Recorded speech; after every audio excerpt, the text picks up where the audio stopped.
Good afternoon and welcome to the LUNGLIFE AI Interim Results Investor Presentation. Throughout this recorded presentation, investors will be in listen-only mode. Questions are encouraged and could be submitted at any time by the Q&A tab situated in the right-hand corner of your screen. Just simply type in your questions and press send. The company may not be in a position to answer every question received during the meeting itself. However, the company will review all questions submitted today and publish responses where it is appropriate to do so. Before we begin, I'd like to submit the following poll. And I'd now like to hand you over to Paul Pagano, CEO. Good afternoon to you, sir. Good afternoon, and thank you everyone for joining us for our half-year results, where we'll talk about what we've done in the period to June 30th. I'm joined today by our CFO, David Anderson, and we'll jump right in. So just as a reminder, LungLife is focused on the early detection of lung cancer, all from a simple blood draw. And the reason that we're focused on lung cancer is because it's the #1 cancer killer. In fact, it kills more people than the next 3 most common cancers combined. And the reason is that over 80% of all lung cancers are diagnosed in late stage, where there's really very little that can be done to save the individual. Now, those 20% that are detected early are done so using a CT scanner. This is a 3-dimensional X-ray of the chest, and it's very sensitive at picking up lung nodules. These are little spots on the lung that are growths inside the lung that shouldn't be there. And doctors, however, are unsure what they are, and that's why they're called indeterminate nodules. They could be caused by bacterial or fungal infections, they could be scar tissue, or they could be lung cancer. And the tools at the physician's disposal to understand what those are inadequate. There's the wait-and-see pathway. That's where patients will come back in 3 or 6 months, have a follow-up CT scan, see if that nodule has grown in size. All the meanwhile, the patient has a ton of anxiety, wondering if they have a cancer growing inside them. And if they do, that delay in treatment can reduce their potential to receive a cure. Now, the other option is to get a biopsy. And results here are available much quicker, usually in about a week. But that pathway is not without harms. Around 1 in 5 biopsies will result in an adverse event. This isn't something minor. This is collapsed lung, bleeding. There have even been people that have died as a result of having a lung biopsy. Then when you find out that 40% of all lung biopsies result in a no lung cancer diagnosis, it means that we're putting a lot of people in harm's way for no good reason. And then there are costs that associated with this pathway that escalate alongside those harms. The CT scan is relatively inexpensive at $200 a test, but the moment that goes off to biopsy, it jumps up to around $15,000.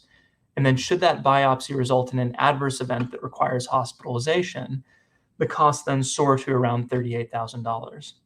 And so what you end up with here is a standard of care that has more uncertainty, more costs, and more harms than it does solutions. And we believe this is where our lung LB test can provide the greatest benefit and add certainty to a relatively uncertain situation. So briefly, as a reminder, the lung LB test all starts off with a simple blood draw, and what we're looking for are circulating tumor cells. These are bits of the tumor that enter the bloodstream that try to spread to different parts of the body, a process that is operative in the early stages of lung cancer development. Now, we had reported on our pilot study results previously, but as a reminder, it was 149 study participants with indeterminate lung nodules, where the blood was taken at the same time as biopsy. We demonstrated industry-leading and well-balanced high performance, 76% sensitivity, 71% specificity, and most importantly, a positive predictive value of 89%. And to put that in perspective, sensitivity and specificity are great at describing how well your product performs, but it's a measurement of the past. How well did you perform in a particular study? In the clinic, however, it's all about predicting the future. In this case, whether or not a lung nodule is cancerous. And so at an 89% positive predictive value, that gives the physician confidence that if it's a lung LB test result that's positive, there's an 89% chance that individual has cancer. That's the call to action that they're looking for. Now, based on that strong performance, we initiated our pivotal validation study, And there are a few reasons that David and I would like to remind you of why we feel that the results from the pilot study will be mirrored in that pivotal study. First is that the pilot study included only individuals that were in the intent to use population. These are folks with indeterminate lung nodules who are receiving a biopsy, not healthy versus cancer. Typically, if you do healthy versus cancer, your performance will be much higher. And then when you go to the intent to use population, the performance drops. We've also taken a multi-center approach to the pilot study involving centers at Mount Sinai Hospital, as well as MD Anderson Cancer Center. This gives us an understanding of how different physician practices will influence study results, different patient demographics, even different weather patterns in New York versus Houston, Texas. And then the last thing that I'll touch on, and probably most importantly, is that the performance David and I have shown to date have excluded the impact from artificial intelligence and nodule characteristics. And to put that in perspective, a lot of other tests use what are called nodule classifiers. This is where they'll combine things like their biomarker and nodule size, smoking history, cancer history, things that in and of themselves can predict cancer and will boost the performance of your test. Now, we intend on doing that, but what this shows me right now is that our biomarker is strong enough to stand on its own. So back to that pivotal study, we kicked this off with our first patient enrolled in February of this year. We're looking to enroll 425 patients over the next 12 to 18 month period. The reason we feel that we can do that so quickly is it's a point-in-time comparison. We compare the blood results to the biopsy, both of which can be received in under a week's time. And David and I feel that we are on track to complete that enrollment by the end of March in 2023. So this is our update slide. And last time we were out in March, we showed a side-by-side of actions that we had completed to date. So we'll do the same thing here. At that time, we had 3 hospitals that were activated and enrolling participants in the study. Mount Sinai, MD Anderson, and the Bay Pines VA in Florida. Just as a reminder, the Veterans Affairs hospital system is the largest integrated health network in the United States, and it's believed that veterans are at higher risk for lung cancer based on what they're exposed to during their time of service. So having veterans represented in our study was very important to LungLife. Since March, we've activated 3 additional sites. So we've doubled the number of sites that are enrolling participants. This includes 2 VA hospitals. One's in Kansas City, Missouri. The other is in Wichita, Kansas, as well as UCLA. UCLA is one of the leading healthcare institutions in the United States. So really happy that they're on board with us. And then we have 6 additional hospitals that are in the process of becoming activated, either getting their IRBs approved, clinical trial agreements, or with budget negotiations. So very happy that we have so many sites that are interested in participating in this study. Also in March, we had announced that we had received our CAP accreditation from the period prior. That's a seal of approval that our quality system indeed is high class, which is a key strategic initiative for David and I at LungLife. We're also very pleased to report that recently we received approval of the LUNG-LB test from the New York State Department of Health. And I'd like to put this into context. New York State is the most rigorous state out of all 50. In fact, we consider it as 1 tier below the FDA because of how rigorous their process is. Not only do they look at qualifications of each of the scientists and laboratory directors, whether or not they're qualified to run a clinical laboratory, they examine in great detail our quality management system. They also look at the test itself and approve the technology. So they looked at our raw data, our process data, our linearity, limits of detection, analytical, clinical validation, and they approved the use of the LUNG-LB test for individuals in New York.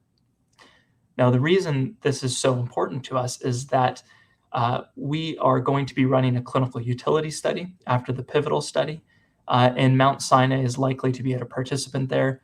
We would have not been allowed to use participants from New York State in that utility study for Mount Sinai without receiving New York State approval ahead of time. So again, very pleased that we received that and proud of the team for a job well done in that area. Also in March, we announced that we had received our proprietary laboratory analysis, or PLA code, from the American Medical Association. That became activated in April of this year, and that allowed us to present to Centers for Medicare and Medicaid Services, or CMS, at the public meeting for lung LB pricing. Now, CMS is the U.S. Largest public healthcare provider, and so we made the case on how lung LB should be priced, and then those results should be coming out in November around Thanksgiving time here in the United States. And then also with our pilot study publication, we submitted that for peer review.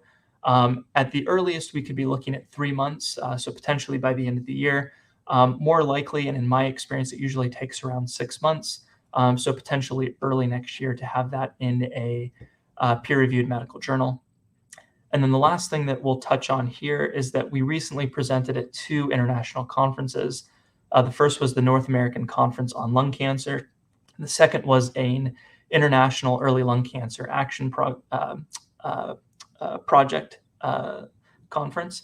Now, that latter one, importantly, is all focused on early detection. So a lot of discussion around lung cancer screening as well as indeterminate nodules.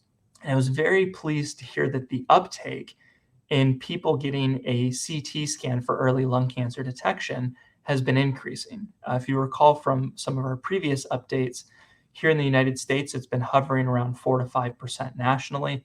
It's believed that now that is jumping up, certainly in some states, upwards of around 15%. So very pleased to hear that more and more people who are eligible are getting that CT scan for early detection. I mean, what that means for LungLife is that the more CT scans you have, the more indeterminate nodules that you will find. That's more opportunity for LungLife's lung LB test to help in that critical evaluation process. So our timelines over the next couple of years look as such. So as I mentioned, we kicked off our first patient enrolled for the indeterminate nodule study in February of 2022. We're on track to complete enrollment by March of 2023. That'll be on track, with expectations. As we mentioned in a previous update, we put the post-surgical monitoring study on hold. A lot of the sites were getting confused about running both studies simultaneously. That study in particular doesn't read out for around 4 to 5 years. The indeterminate nodule study was our critical path, so we didn't want to derail that. It also has the added benefit of extending our runway a little bit, and David's going to touch on that when we do the financial update. So with respect to regulatory, after those 425 are enrolled by the end of March, we'll be looking to wrap up our FDA submission. It usually takes around 3 months. So we'll be submitting to the FDA in the summer of 2023. Something that I want to bring to your attention again is that here in the United States for diagnostic tests, FDA authorization is a nice to have, it's not a must have, it's voluntary. This is important because FDA approval could take longer than 12 months for the lung LB test. On average, that's fairly typical. And so because lung LB already is a CLIA validated test, it's a laboratory developed test, or LDT, that allows us to commercialize before we receive FDA authorization for the test. That allows us to run our clinical utility studies while we're waiting for FDA approval. And again, that's where we expect to receive our first nominal revenues, because that's where we'll be allowed to bill for our test. Again, critical that we received our New York State CLEP permit from the New York State Department of Health. It allows Mount Sinai to participate in that clinical utility study because they're located in the state of New York. Now, 2022 has been a busy year for LungLife in terms of reimbursement. Again, American Medical Association granted our PLA code in January of this year. That became effective in April, and that allowed us to have a conversation with CMS during the public meeting in June about our pricing submission. So that is off with CMS now. Investors should look for a final pricing determination in November this year, again, around Thanksgiving time. So we'll be doing an RNS press release around that time. We've been assuming since day one that LungLife will be assigned gap fill. That would put us on the clinical lab fee schedule in 2024. Should LungLife be assigned crosswalk, that could accelerate things by putting us on the clinical lab fee schedule in 2023. But again, we've been assuming gap fill from day one. And with that, I'll hand it over to David for a financial update. Thank you, Paul. Good afternoon, everybody. So starting with the cash flow statement, net outflow from operating activities of 3.8 million, in line with our expectations. Investing was our CapEx spend in the period. And the financing activities, that's the lease payments and effectively the rent on the microscopes that we lease out and our premises, giving us a cash balance at the end of June at 10.6 million. In terms of cash runway, we're looking through to first half of 24, which was the end of that first half of 24. In terms of the income statement, small royalty revenues in the period. This is from our joint venture partner in China. In terms of admin expenses, the largest items are clearly wages and R&D spend. That R&D spend is external cost. There's no wage cost in there. And in terms of headcount, we are currently a team of 14 full-time. No plans to increase that anytime soon. So we have the people on the bus in terms of being able to seek to achieve what we're looking to do in the coming months and year ahead. And then in terms of the balance sheet, that tangible asset is augmented by the right of use asset. This is where accounting standards force us to take the lease on the premises and create an asset out of it. The intangible asset is the license that we have with Mount Sinai. And then just on the other thing I'd mentioned, those lease liabilities, again, that's our finance leases for microscopes and the lease premises bit. And that splits 250,000 for the microscopes and 444 for the lease premises. Thank you. Back to you, Paul. Yeah, just wanted to thank you all again for your participation. And it looks like we had a couple questions come in. The first was, can you talk through FDA approval, commercial strategy, and sales process? What steps do we have left? As we had mentioned, we'll be submitting our lung LB test results from the pivotal study in summer of next year. That approval process can take usually longer than 12 months, usually between 12 and 18 months to review. And if FDA has questions about the submission, about the data, they'll have a chance to ask those. We'll have the chance to respond. So we expect there to be back and forth and questions to be had about it. But while that's taking place, David and I have outlined a commercialization strategy for the lung LB test. First, by identifying the key decision makers in nodule evaluation and early lung cancer detection. That centers around your pulmonologist. Those are lung experts. However, it's not your typical sales strategy. Typically, salespeople are not allowed into pulmonary and critical care medicine suites for patient safety. These tend to be the sickest of the sick individuals in the hospital system. Now, some of our competitors have gotten this wrong in the past by trying to involve the oncologist, but this isn't an oncology play. They don't know if these individuals have cancer yet. So working with the pulmonologist hand in hand to integrate this side by side with best hospital practices is how David and I are going to approach this. And we'll be doing so as a business development effort with the chiefs of pulmonary medicine in each of those major hospital systems. So we'll be targeting the large volume nodule clinics first. You probably won't be surprised that a lot of them are participating in our pivotal study, the UCLA's, Mount Sinai's, MD Anderson's, and others of the world. That's because a lot of those sites that are participating could very well be your early adopters once you go to commercialize. They've had an inside look at how your test performs in their patient population. So it's probably no surprise that we're working with those sites there. And again, going with that business development effort to integrate the lung LB test side by side with standard of care is something that we don't think is going to be a heavy lift. As it turns out, if you want to get a biopsy, the pulmonologist has to do a series of blood tests first. And what that means is the lung LB test, being a blood test, fits within the standard of care. It's just an extra tube of blood while you're ordering all those other tests. We get the results back within a week, and then the physician can decide what the best path for treatment is for that individual patient. We also received another question: where do you expect pricing to fall when determined in November, range-wise, and how does this impact your commercial models?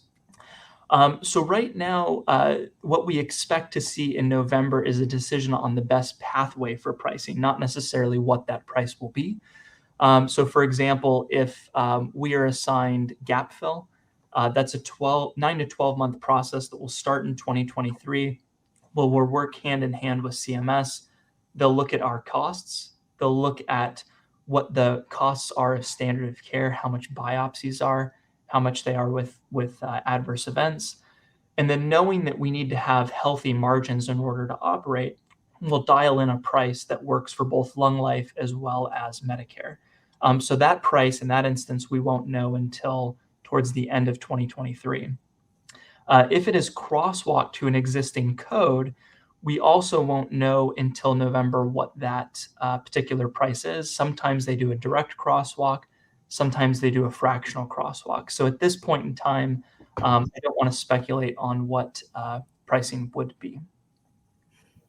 So thank you for those questions. We appreciate it. Paul, David, thank you very much for that. I think you've addressed those questions you can from investors, and of course the company will review all questions submitted today and will publish those responses on the Investor Meet Company platform. But just before redirecting investors to provide you with their feedback, which is particularly important to the company, Paul, could I just ask you for a few closing comments? Yeah, absolutely. Thank everyone again for participating and listening to our update. I just want to close with the really exciting news that we had at that lung cancer conference. It's clear that there's a lot of interest in early detection, and there's more and more adoption with CT scans. There was also a lot of interest in the lung LB test.